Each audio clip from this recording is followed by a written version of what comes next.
Assalamualaikum warahmatullahi wabarakatuh. Hai teman-teman, kami dari kelompok 1 yang beranggotakan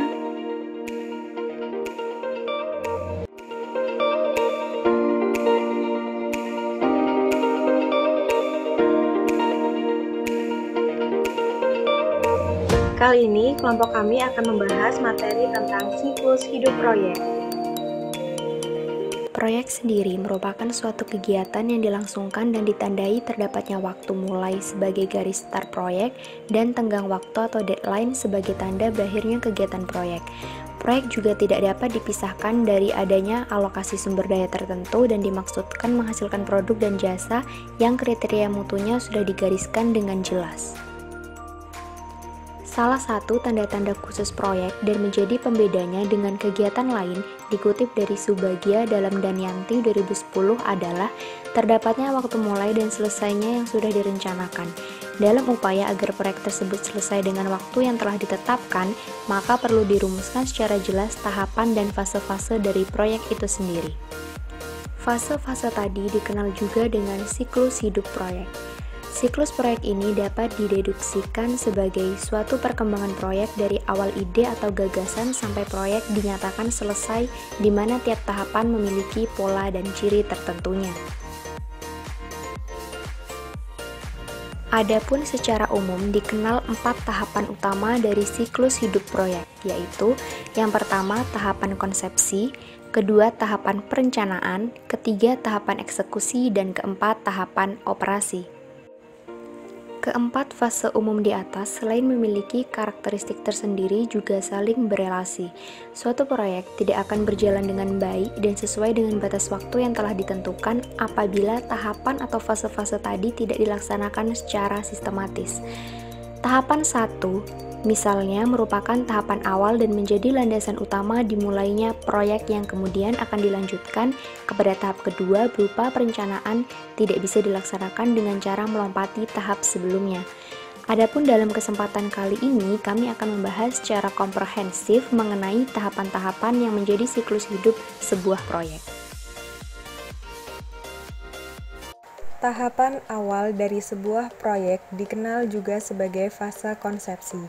Fase konsepsi ini di beberapa literatur juga menjadi padanan langsung dari tahapan inisiasi. Tahap ini penting dikarenakan menjadi tahap awal dari kegiatan proyek. Tahapan ini sendiri identik dengan munculnya ide atau gagasan tentang proyek yang dimulai dari penemuan masalah. Selanjutnya, masalah yang ditemukan perlu dirumuskan dengan jelas dan memasuki subfase identifikasi masalah pokok. Identifikasi ini antara lain, yang pertama, mengetahui sumber daya yang tersedia. 2. Sarana dan prasarana pendukung. 3. Lini masa aktivitas. Tanpa adanya identifikasi secara komprehensif, maka kegiatan proyek besar kemungkinan mengalami masalah, contohnya keterlambatan dalam waktu penyelesaian.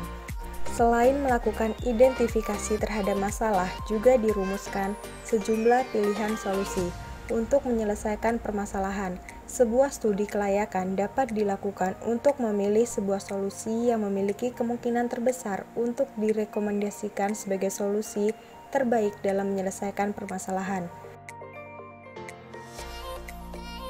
Aktivitas berupa memprioritaskan solusi tadi penting dilaksanakan mengingat sumber daya yang tersedia dan sarana dan prasarana pendukung mesti disesuaikan kemampuannya. Ketika sebuah solusi prioritas telah ditetapkan dari sejumlah opsi-opsi lain, maka patut pula dilakukan penunjukan seorang manajer proyek. Penunjukan ini bertujuan agar kegiatan proyek dapat dilaksanakan dengan baik dan memiliki nahkoda untuk memastikan perjalanan proyek sesuai dengan yang telah ditetapkan. Dalam tahap inisiasi ini, juga tidak jarang manajer proyek akan membutuhkan perangkat yang mendukungnya, di mana perangkat ini sendiri memiliki tujuan untuk membuat gambaran pekerjaan yang dibutuhkan. Perangkat ini acap kali dikenal dengan nama Word Breakdown Structure atau WBS. WBS ini memiliki fungsi yaitu menguraikan pekerjaan proyek dengan mengklasifikasikan kegiatan kerja menjadi berbagai tingkat tugas.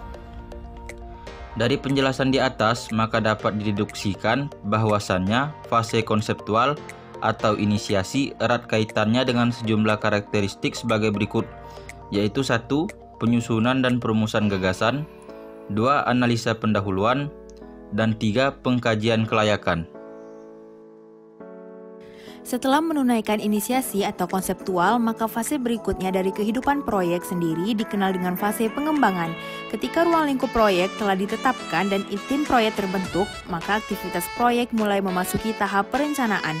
Pada tahap ini, dokumen perencanaan akan disusun secara terperinci sebagai panduan bagi tim proyek selama kegiatan proyek berlangsung.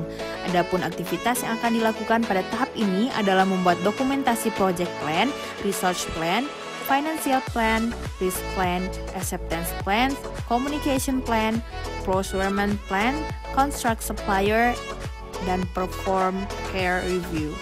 Fase ini sendiri memiliki sejumlah karakteristik yaitu 1. Lebih mendalam dan merinci, 2. Terdapat data, perangkat, dan spesifikasi teknis, 3. Menyusun perencanaan dan keputusan strategis.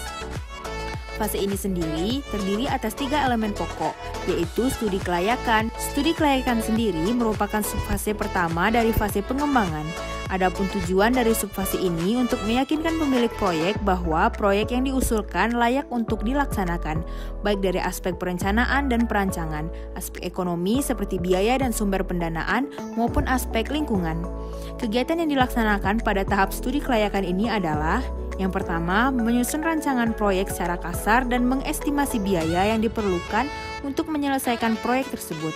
Yang kedua, meramalkan manfaat yang akan diperoleh jika proyek tersebut dilaksanakan, baik manfaat langsung seperti manfaat ekonomi maupun manfaat tidak langsung seperti fungsi sosial. Yang ketiga, menyusun analisis kelayakan proyek, baik secara ekonomis maupun finansial.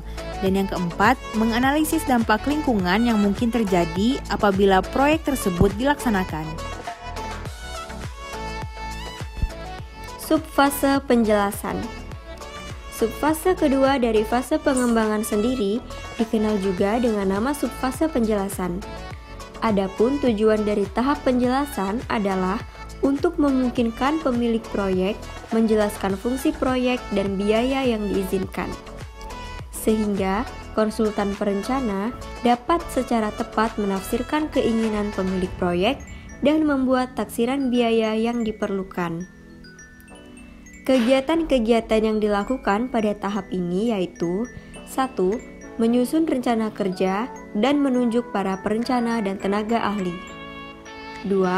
Mempertimbangkan kebutuhan pemakai, keadaan lokasi dan lapangan, merencanakan perencanaan, taksiran biaya, dan persyaratan mutu.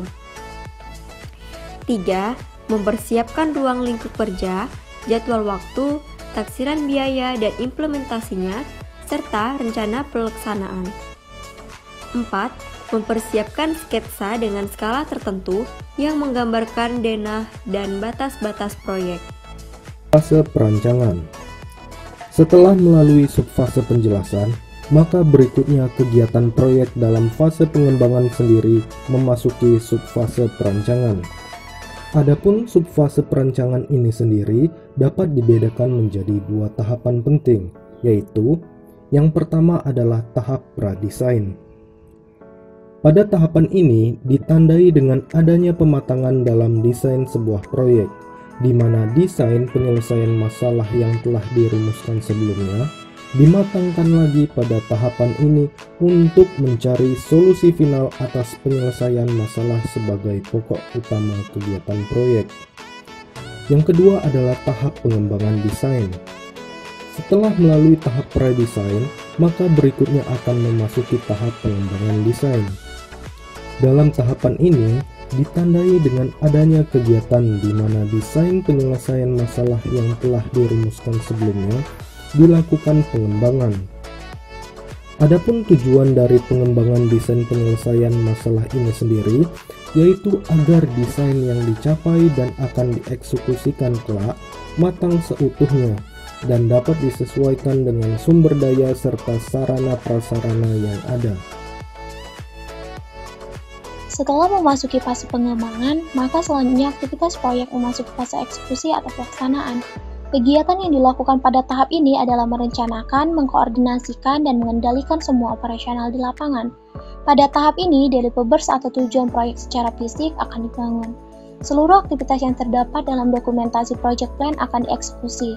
Sementara kegiatan pengembangan berlangsung, beberapa proses manajemen perlu dilakukan guna memantau dan mengontrol penyelesaian deliverables sebagai hasil akhir proyek.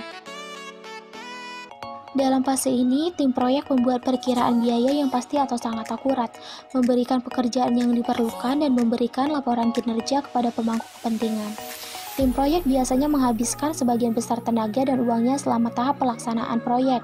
Fase ini sendiri memiliki karakteristik antara lain. Yang pertama, terdapatnya mobilitas yang tinggi dari unit-unit. Yang kedua, pengendalian berupa kontrol melalui pengawas. Sementara itu, perencanaan dan pengendalian proyek secara umum meliputi yang pertama, perencanaan dan pengendalian jadwal waktu pelaksanaan, yang kedua, perencanaan dan pengendalian organisasi, yang ketiga, perencanaan dan pengendalian tenaga kerja, sedangkan yang keempat adalah perencanaan dan pengendalian peralatan dan material. Setelah dilaksanakannya kegiatan operasional proyek, maka selanjutnya kegiatan proyek akan memasuki fase penutup. Fase ini merupakan akhir dari aktivitas proyek. Pada tahap ini, hasil akhir proyek atau deliverables project beserta dokumentasinya diserahkan kepada pelanggan, kontak dengan supplier diakhiri, tim proyek dibubarkan, dan memberikan laporan kepada semua stakeholder yang menyatakan bahwa kegiatan proyek telah selesai dilaksanakan. Langkah akhir yang perlu dilakukan pada tahap ini yaitu melakukan post-implementation review untuk mengetahui tingkat keberhasilan proyek dan mencatat setiap pelajaran diperoleh selama kegiatan proyek berlangsung sebagai pelajaran untuk proyek-proyek di masa yang akan datang. Sekian materi pembelajaran dari kelompok kami, semoga dapat bermanfaat. Wassalamualaikum warahmatullahi wabarakatuh.